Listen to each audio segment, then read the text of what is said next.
சாய் பக்தர்களுக்கு என் அன்பு வணக்கங்கள். ஓம் சாய்ராம்.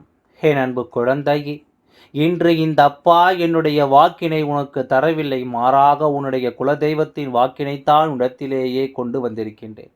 அப்படி என்றால் அதற்கு ஒரு காரணமும் இருக்கின்றதல்லவா? உன்னுடைய குலதெய்வத்திற்கு உன் குடும்பத்தில் இருக்கின்ற ஒரு நபரின் மீது அதிருப்தி ஏற்பட்டிருக்கின்றது. அந்த அதிருப்தியானது இன்று உன்னிடத்தில் பேச வேண்டும் என்று அவர்களை தூண்டியும் இருக்கிறது. எல்லாவற்றிற்கும் மிகப்பெரிய காரணமும் ஒன்று இருக்கின்றது. அதுவெல்லாம் என்னவென்று நீ தெரிந்து கொள்ள வேண்டும் அல்லவா?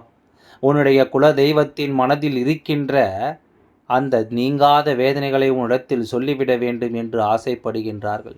ஒரே குலத்தில் இருக்கின்ற அவர்களே இப்படி செய்கின்றார்களே என்று மிகுந்த மனவேதனையில் இருந்து கொண்டிருக்கின்றார்கள். உன்னுடைய மனதிற்கு இப்பொழுது என்னென்ன எண்ணங்கள் ஓடுகிறது என்பதனை என்னால் புரிந்து கொள்ள முடிகின்றது. என் குலத்தில் அப்படி யார் இப்படிப்பட்ட ஒரு சூழ்நிலையை உருவாக்கி இருக்கிறார்கள்? குல தெய்வத்திற்கு அவர்கள் மீது வெறுப்பு வந்திருக்கிறது என்றால் அப்படி என்ன நடந்துவிட்டது என்று நீ நினைக்கிறாய் அல்லவா? இதை நீ உன் குலதெய்வத்தின் வாயாலேயே கேட்டுக்கொள். இப்பொழுது இந்த சாயப்பா உன்னுடைய குலதெய்வத்தின் வாக்கினை அப்படியே சொல்லிவிடுகின்றேன். அவர்கள் என்னிடத்தில் என்ன சொன்னார்கள் என்பதை நான் முழுவதுமாக உன்னிடத்தில் சொல்கின்றேன். அதன் பிறகாவது உனக்கு என்ன நடந்து கொண்டிருக்கின்றது, உன் வாழ்க்கையில் இனி என்ன நடக்க வேண்டும் என்பதையெல்லாம் நீயாகவே புரிந்து அதற்கு தகுந்தது போல நடந்து கொள்வாய். இதோ உன் குலதெய்வம் பேசுவதை நீ முழுமையாக கேள். நான் தான் உன்னுடைய குலதெய்வம். என்னுடைய குலத்தில் இருக்கின்ற எல்லா குழந்தைகளையும் ஒன்று போலத்தான் நான் பார்க்கின்றேன். அதுபோல அவர்கள் எல்லோருமே ஒற்றுமையாகத்தான் இருப்பார்கள் என்று இது நாள் வரையிலும் நான் நினைத்து கொண்டிருக்கின்றேன். நான் இங்கே உங்களுக்காக எத்தனையோ நல்ல நல்ல வாய்ப்புகளையும் வாழ்க்கையில் முன்னேறுவதற்கான சூழ்நிலைகளையும் எல்லாம் ஏற்படுத்தி கொண்டுத்தான் இருக்கின்றேன்.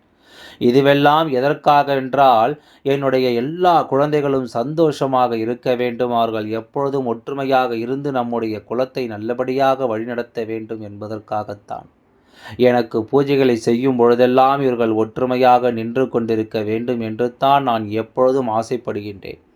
ஆனால் இவர்களோ இப்போது என்ன செய்து கொண்டிருக்கின்றார்கள் தெரியுமா? உனக்கு இந்த விஷயம் தெரிந்திருக்க வாய்ப்பு இல்லை. ஏனென்றால் அவர்கள் என்னிடத்தில் வந்து சொன்ன விஷயம் எனக்குத்தானே தெரியும். உன்னை பற்றி அவர்கள் என்ன சொன்னார்கள் என்பதை மட்டும் நான் அறிவேன். அது எத்தனை பெரிய தவறான விஷயம் என்பதை என்னிடத்தில் சொன்ன பிறகுதான் தெரிந்தது. இப்பொழுது அவர்கள் மீது நான் மிகப்பெரிய வெறுப்பில் இருந்து கொண்டிருக்கின்றேன். உனக்கு மிகப்பெரிய துரோகத்தை செய்ய வேண்டும் என்று என்னிடமே வந்து வேண்டுதல் வைக்கிறார்கள். நீ என்னுடைய குலசாமி அல்லவா? என் மனதில் இருக்கின்ற இந்த வேதனையை போக்கி தந்துவிட மாட்டாயா? என் மனதை அவர்கள் வேதனைப்படுத்தி விட்டார்கள், கஷ்டப்படுத்தி விட்டார்கள். அதனால் அவர்களை எப்படியாவது ஏதாவது ஒன்று செய்துவிட வேண்டும். அவர்கள் வாழ்க்கையிலிருந்து மீள முடியாத அளவிற்கு ஏதாவது ஒரு கஷ்டத்தை கொடுக்க வேண்டும் என்று என்னிடத்திலே வந்து உன்னை பற்றி சொல்கின்றார்கள். அப்படி யாருடைய மனதில் நீ சிறு வேதனையை ஏற்படுத்தியிருக்கிறாய் என்று சற்று சிந்தித்துப் பார். அவர்கள் இன்று உன் வாழ்க்கையே இருக்கக்கூடாது என்றல்லவா என்னிடத்தில் வந்து வேண்டுதல் வைக்கிறார்கள். நான் இங்கே உங்கள் ஒவ்வொருவரின் ஒற்றுமைக்காகவும் பாடுபட்டு கொண்டிருக்கின்ற இந்த நேரத்தில் என்னுடைய சந்நிதியில் வந்து நின்று கொண்டு நீ வாழக்கூடாது என்று அவர்கள் சொன்ன அந்த வார்த்தை என் மனதை ரணமாக்கி விட்டது. நிஜமான உண்மை என்னவென்றால் அதை தாங்கிக் கொள்ள முடியவில்லை. ஏன் இப்படி சொல்கிறார்கள், உங்களுக்குள் என்ன பிரச்சனை என்று பார்க்கும்பொழுதுதான் எனக்கு அது புரிந்தது. ஏதோ சிறு சிறு மனஸ்தாபங்களால் சிறு சிறு பிரச்சனைகள் ஏற்பட்டிருக்கிறது. எல்லாம் உங்களுக்குள் சரியாகிவிடும் என்று தான் நான் விட்டுவிட்டேன். ஆனால் அது எவ்வளவு பெரிய தவறான விஷயமாக வந்து நிற்கும் என்று நான் ஒருபொழுதும் நினைக்கவில்லை. உங்களுக்குள் பிரச்சனை ஏற்பட்டது உண்மைதான். உன் பக்கம் தவறு இருக்கின்றது, அவர்கள் பக்கம் தவறு இருக்கிறதா என்று நிச்சயமாக அறிந்து கொள்ள வேண்டியதும் என்னுடைய பொறுப்பு. தவறு இருப்பவர்கள் பக்கம் நிச்சயமாக பேச மாட்டேன். யார் பக்கம் நியாயம் இருக்கின்றதோ அவர்களுக்கு நிச்சயமாக நான் நியாயத்தை கொடுக்கத்தான் போகின்றேன். ஆனால் ஒருபொழுதும் தவறு செய்தவர்களுக்கு தண்டனை வழங்குவது என்பது என்னுடைய வேலை கிடையாது. எனக்கு என்னுடைய குழந்தைகளின் மனதை சரி செய்து அவர்களை நல்வழிப்படுத்துவது மட்டும்தான் என்னுடைய வேலையாகும். அதை தவிர ஒருபொழுதும் யாரையும் அழிக்க வேண்டும் என்ற எண்ணத்தோடு இந்த சாயப்பா தண்டனைகளை கொடுக்க மாட்டேன் என்பதனை நீ புரிந்து கொள்ள வேண்டும். உனக்கு இது போன்று செய்ய வேண்டும் என்று நினைத்தவர்கள் இன்னும் என்னவெல்லாம் செய்ய துணிந்தார்களோ என்று தெரியாமல் தான் நான் சற்று மன குழப்பத்தில் இருந்து கொண்டிருக்கின்றேன். ஒன்றே ஒன்றை மட்டும் நீ நன்றாக புரிந்து கொள். யாரிடத்திலும் உனக்கு என்னென்ன மனக்கசப்புகளில் இருந்தாலும் சரி, நீ அந்த மனக்கசப்புகளை எல்லாம் இடத்திலிருந்து எரிந்துவிட்டு எந்த ஒரு சண்டையும் அவர்களிடத்தில் இனி உனக்கு வேண்டாம். நீ அதற்காக எல்லாவற்றையும் பொறுத்து கொண்டு செல்ல வேண்டும் என்று நான் சொல்லவில்லை. எதுவாக இருந்தாலும் அதை என்னிடத்தில் நீ விட்டுவிடு என்று தான் அப்பா சொல்கின்றேன். நீ என்னிடத்தில் இதை விட்டுவிட்ட பிறகு அதையெல்லாம் நான் பார்த்து கொள்ளப் போகிறேன். அது என்னுடைய முக்கியமான பொறுப்பல்லவா? அதற்கு பிறகு நான் அவர்களுக்கு என்ன செய்ய அதற்கு பிறகு நான் என்ன செய்ய வேண்டுமோ அதை செய்து விடுவேன். உன்னுடைய மனதில் இருக்கின்ற வேதனைகளுக்கெல்லாம் நான் இப்போது தகுந்த பதிலையும் தந்து விடுகின்றேன். வாழ்க்கை உனக்கு கொடுக்க நினைக்கின்ற விஷயங்கள் எனக்கு மட்டுமே தெரியும். என் குலதெய்வம் என்னை தாண்டி உனக்கு நல்ல விஷயங்கள் ஆனாலும் சரி, கெட்ட விஷயங்கள் ஆனாலும் சரி, என்னுடைய அனுமதி இல்லாமல் எதுவும் உன்னை செய்துவிட முடியாது.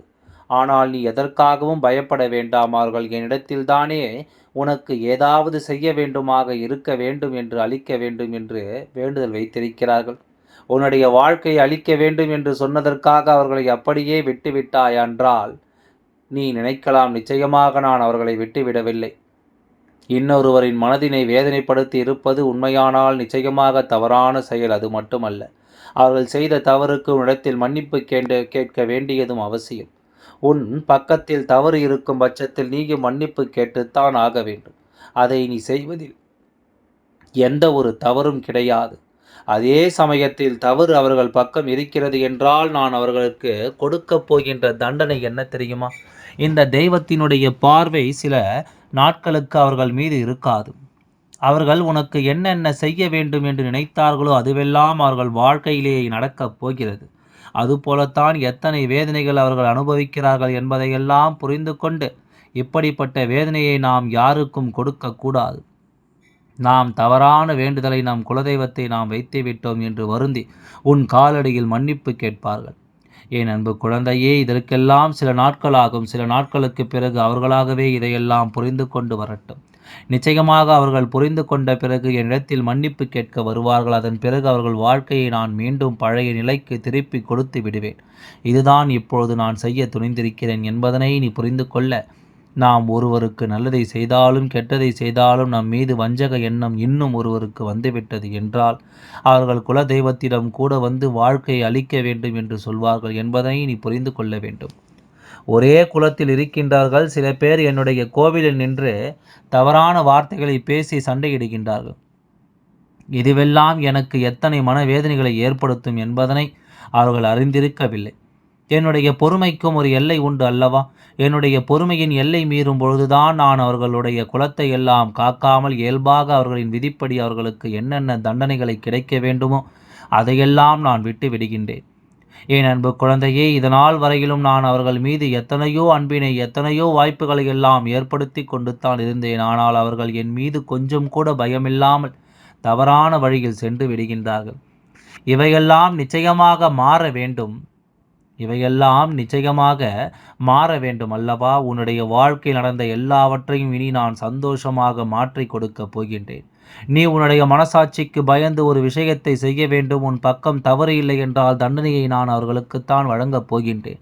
உன்னுடைய குலதெய்வத்தின் வாக்கினை கேட்டாய் அல்லவா? நிச்சயமாக யாரோ ஏதோ செய்ய நினைத்திருக்கிறார்கள். அதை என்னுடைய குலதெய்வம் நிச்சயமாக தடுத்து நிறுத்தியும் விடுவார்கள். யார் மீதாவது உனக்கு தவறான எண்ணங்கள் இருந்தால் உடனடியாக அதனை நீ சரி செய்து கொள். உன்னுடைய குலத்திற்குள்ளும் குடும்பத்திற்குள்ளும் எந்த விதமான பிரச்சனைகளும் உனக்கு வேண்டாம். உன்னுடைய குலம் ஒற்றுமையாக இருந்தால்தான் உன்னுடைய குலதெய்வத்தின் மனது சந்தோஷப்படும். என் அன்பு குழந்தைக்கு இந்த சாயப்பாவின் ஆசீர்வாதங்கள் நிச்சயமாக எப்பொழுதும் இருந்து கொண்டே இருக்கும்.